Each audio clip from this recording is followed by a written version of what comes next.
നാവ് 8 വിഷയങ്ങളിൽ നിന്ന് കാത്തു സൂക്ഷിക്കണം. ഒന്ന്, ഫഹ്ഫദ് ലിസാനക മിൻ സമാനിയത്തി അശ്യാ, 8 വിഷയങ്ങളിൽ നിന്ന്.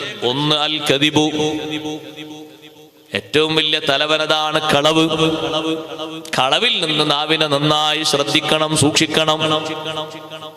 കളവിനെ സൂക്ഷിക്കണം എന്ന് ഇന്ന് പറയുമ്പോ കുറച്ചുകൂടി ഏറെ എനിക്ക് പറയേണ്ടതുണ്ട്. സമയം പരിമിതമാണ്. ഉപകരണങ്ങളല്ലേ എല്ലാവരുടെയും കയ്യിലുള്ളത്. ഒരു വാർത്ത ശരിയായ വിഷയത്തിൽ അറിയാതെ ഒരാളും അത് എഴുതിയിട്ടോ പറഞ്ഞിട്ടോ വിടരുത്. ബോധ്യപ്പെടാതെ തികഞ്ഞ അറിവില്ലാതെ ഒരൊറ്റ വിഷയങ്ങളും പറയരുത്, എഴുതി വിടരുത്. അറിയാത്തതിനെന്താ എഴുതി വിടേണ്ടെന്ന് അറിയാം. അല്ലാഹു വ റസൂലുഹു അഅലം എന്ന്, അതാണ് എഴുതി വിടേണ്ടത്. അല്ലാഹു വ റസൂലുഹു അഅലം. നിങ്ങളോട് ചോദിച്ചൊരു കാര്യം നിങ്ങൾക്ക് തീർത്തും വ്യക്തമായി അറിയില്ലേ, ഉടനെ പറയണം അല്ലാഹു റസൂലുഹു അഅലം.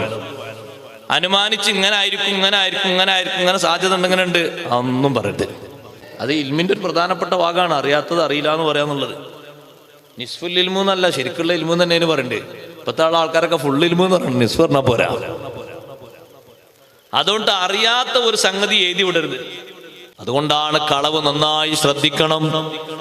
മുഅ്മിനായ മനുഷ്യന്റെ നാവ് കൊണ്ടുവരുന്ന ദോഷങ്ങളിൽ ഏറ്റവും പ്രധാനപ്പെട്ടതാണ് കളവ്.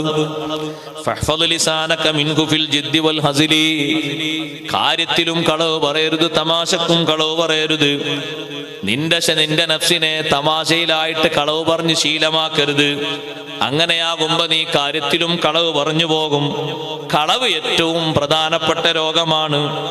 ആ കളവ് ശീലമാക്കി കളഞ്ഞാൽ മറ്റു അനാവശ്യങ്ങളൊക്കെ നിന്നെ വന്ന് പിടികൂടി പോകും.